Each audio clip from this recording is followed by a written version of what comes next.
Buenos días a todos. Antes de empezar, me gustaría agradecerles a todos por estar aquí y por su interés en participar en esta charla. Hoy vamos a debatir un cambio muy importante que se está produciendo en la forma en que las empresas gestionan sus cadenas de suministro.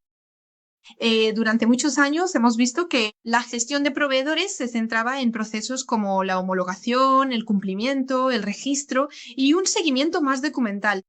Pero el contexto empresarial está cambiando y este cambio se está produciendo cada vez con mayor rapidez. Las organizaciones se enfrentan ahora a una combinación creciente de riesgos climáticos, sociales, normativos, geopolíticos y de reputación. Estos riesgos han dejado de ser meros temas de sostenibilidad. También han pasado a influir en los resultados financieros, la continuidad operativa y la toma de decisiones estratégicas. Así que ahora tenemos el reto, no solo de identificar estos riesgos, sino de entender cuáles importan realmente al negocio y qué proveedores concentran esa mayor exposición financiera, ¿no? Y cómo podemos priorizar nuestros recursos de una forma mucho más eficiente. Y es precisamente de esta evolución de lo que vamos a hablar hoy aquí. Y también presentaremos y aportaremos algunas ideas sobre el SIS de gestión de proveedores y cómo se desarrolló para apoyar esta nueva forma de gestión. Traigo aquí primero, pues, el mensaje principal de nuestra presentación. Así pues, la gestión de la cadena de suministro está experimentando una transformación. Deja de ser una actividad basada en controles y cumplimiento para orientarse a la exposición, la materialidad y el impacto financiero. En otras palabras, no basta con saber qué proveedor tiene un riesgo determinado. Es necesario que entendamos, ¿es este proveedor crítico para mi operación? ¿Cuál es el volumen financiero asociado que tengo? ¿Cuál sería el impacto si este riesgo se materializara? Y es precisamente esta conexión la que no suele existir dentro de las organizaciones. Y el SIS se creó para llenar ese vacío.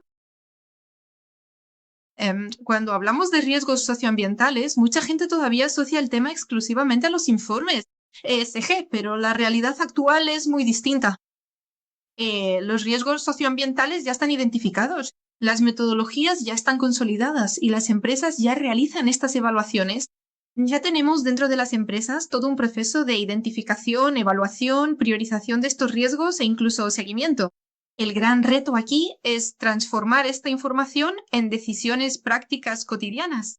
Lo que observamos es este cambio de paradigma. Así, los riesgos dejan de ser meros indicadores para su divulgación y pasan realmente a guiar las decisiones operativas, financieras y estratégicas de las empresas. La gestión deja de ser periódica. Antes tenía que cumplir con un informe anual o trimestral. Ya no trabajamos con esa periodicidad. Pasamos a tener una gestión continua de los riesgos en la cadena de suministro. Y aquí, pues, tenemos este cambio. Este cambio no es casualidad, no ocurre de forma aislada. Está impulsado, ¿no?, por un movimiento regulatorio global.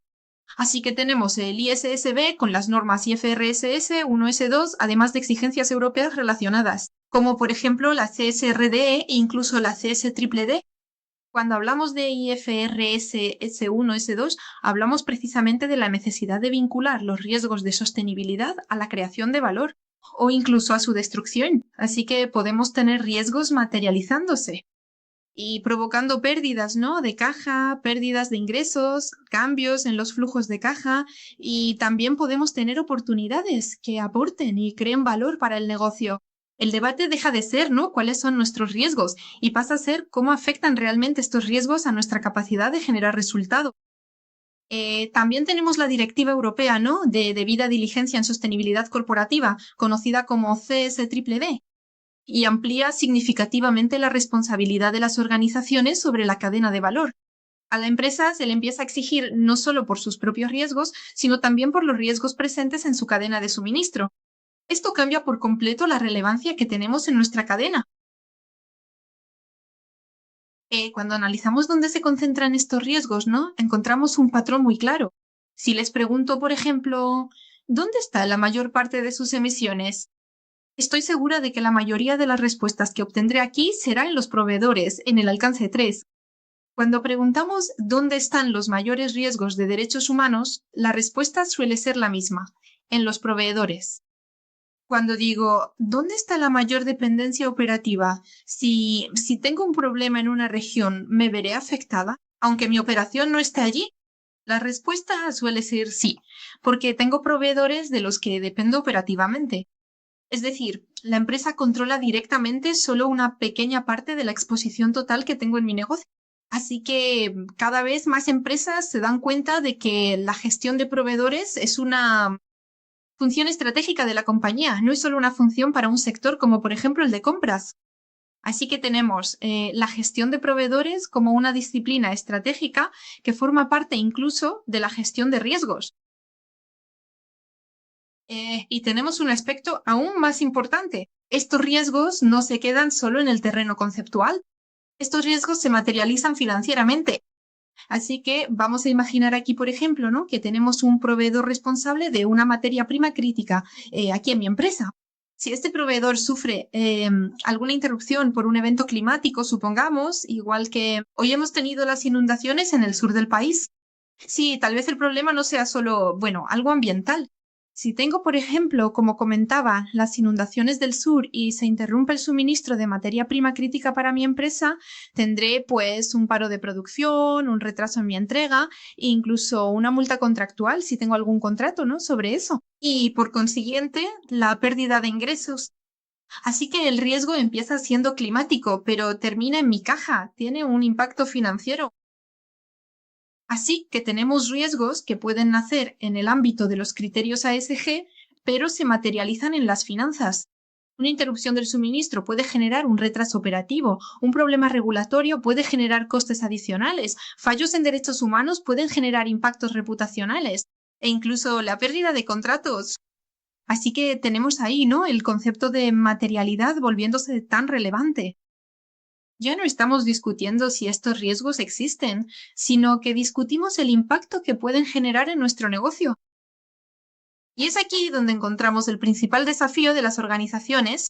Normalmente estos datos ya existen, ya tenemos los riesgos identificados, evaluados, priorizados e incluso monitorizados.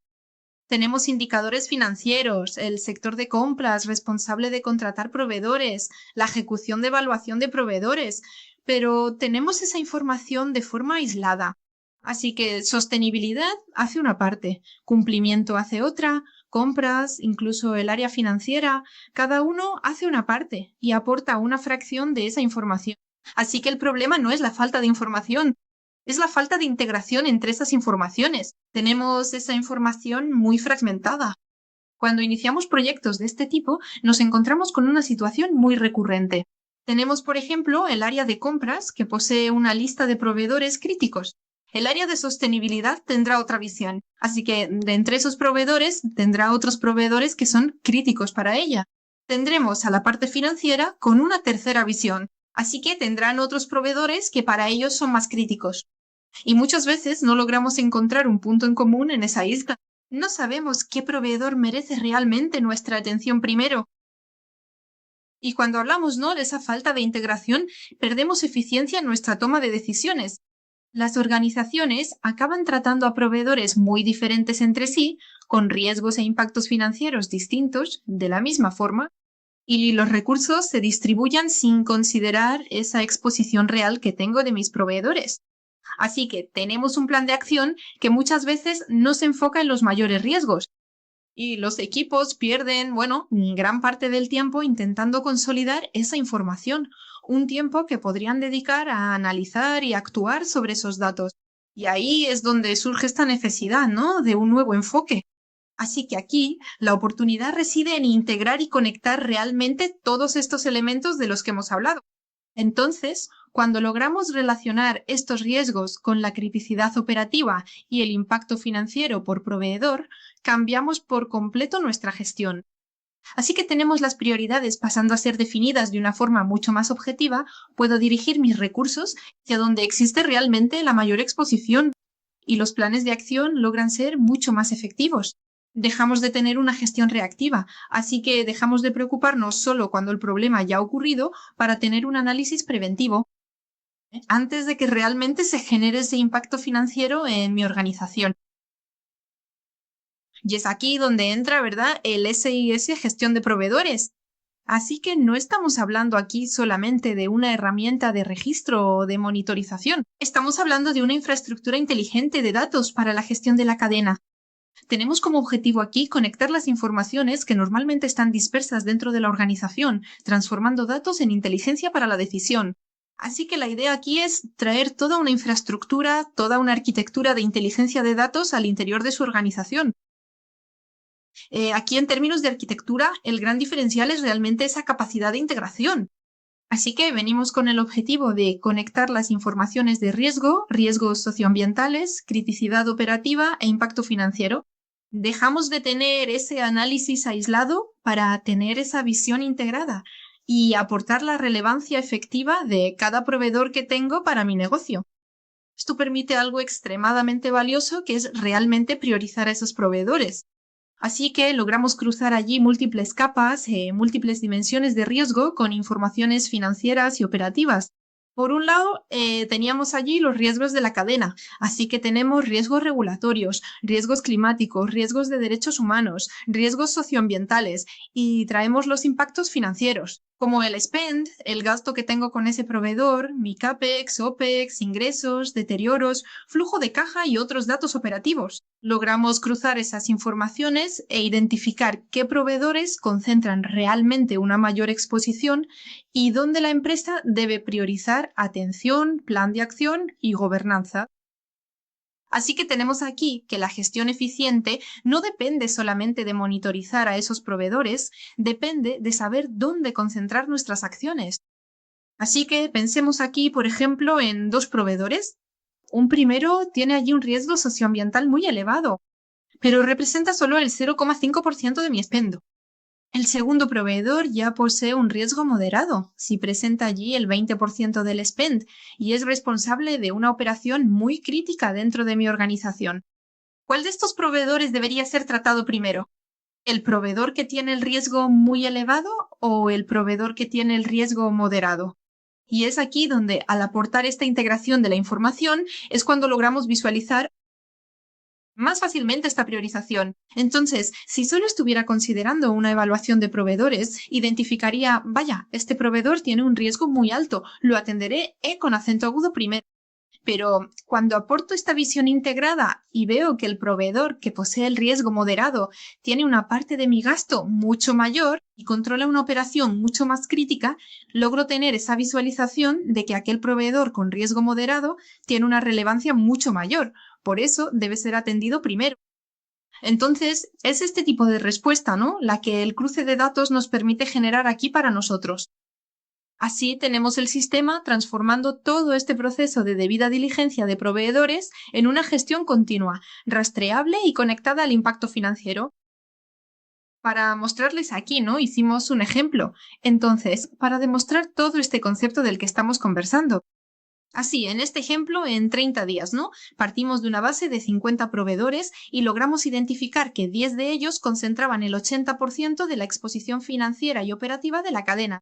Lo que nos llama la atención aquí es que creíamos que esa exposición estaba distribuida.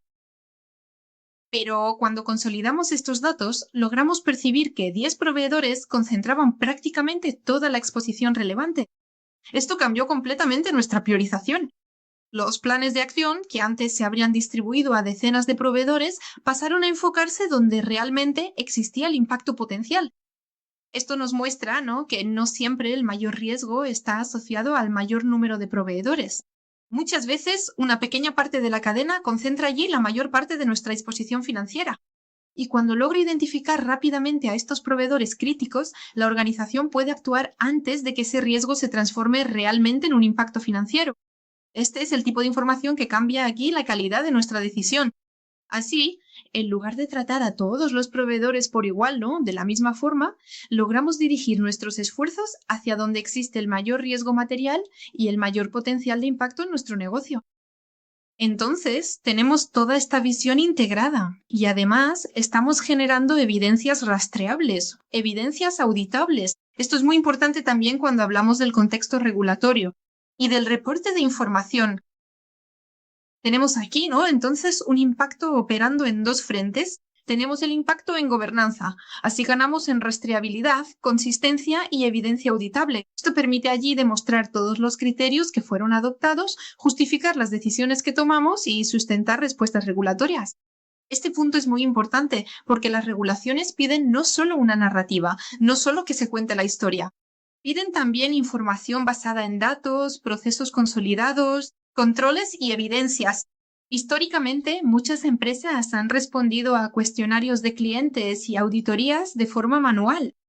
Y cada área tenía que buscar esa información, cada una en un sistema distinto. Y lo que vemos ahora es esta creciente exigencia de trazabilidad. Así que no basta con afirmar que se está monitorizando un riesgo. Tengo que demostrar, ¿no?, cómo se identificó, cómo se evalúa al proveedor, qué exposición se identifica y qué decisión tomé basándome en esos datos, ¿verdad? Así que tenemos que mostrar las pruebas que respaldan esas decisiones. Y por otro lado, también hay una ganancia operativa muy relevante, ¿no? Los equipos pasan menos tiempo consolidando y buscando esa información, menos tiempo discutiendo, ¿no?, dónde encontrarla y más tiempo de verdad evaluando esos datos de forma estratégica. Así que dedicamos menos tiempo a procesos manuales y más tiempo a actuar sobre los riesgos que son relevantes. Y aquí tenemos, ¿no?, una ganancia en eficiencia operativa en la gestión de proveedores. Y podemos utilizar mucho mejor los recursos que tenemos disponibles. Así que vemos este escenario de cambio, ¿no? La gestión de la cadena deja de basarse solo en el cumplimiento, ¿no?, en la diligencia debida de la cadena, y pasa a orientarse por esa exposición financiera, materialidad e impacto. La empresa deja de reaccionar cuando el problema ya ha ocurrido. Pasa a dirigir sus esfuerzos, ¿no?, a evitar que ese riesgo se materialice y llegue a afectar a la operación, la caja, la reputación e incluso a la parte regulatoria. Tenemos una toma de decisiones mucho más objetiva, más estructurada y mucho más alineada con los objetivos que tengo para mi organización. Así que me gustaría terminar, ¿no?, consolidando toda la información de la que hemos hablado aquí, ¿no? El problema no es la falta de datos. Las empresas tienen datos, sistemas robustos, indicadores y evaluaciones de proveedores. El reto es transformar todos esos datos que hoy están fragmentados en las empresas y convertir esa información en decisiones mucho mejores. Por eso, el SIS Gestión de Proveedores se desarrolló pensando en esto. Tenemos que conectar los riesgos socioambientales, la criticidad operativa y el impacto financiero en una visión integrada, permitiendo una mejor gobernanza y trazabilidad, pero también una operación más eficiente y una priorización inteligente, y una gestión de la cadena realmente orientada por los datos. Porque no solo hay que monitorizar a los proveedores, sino saber dónde concentrar recursos, dónde prestar más atención y dónde actuar primero para que el impacto no se concrete. Así que en los próximos años, ¿no?, las organizaciones no se diferenciarán por la cantidad de datos que poseen, se diferenciarán por la capacidad que tengan de transformar esos datos en una decisión. Así que la cadena de proveedores concentra gran parte de la exposición de nuestras empresas. Y la capacidad de identificar, priorizar y actuar sobre esa exposición tiende a convertirse en una competencia estratégica. Y es exactamente eso lo que buscamos aquí. Y es exactamente eso lo que busca el SIS Gestión de Proveedores. Les agradezco a todos por su tiempo aquí y quedo a su disposición por si alguien tiene alguna duda. Muchas gracias.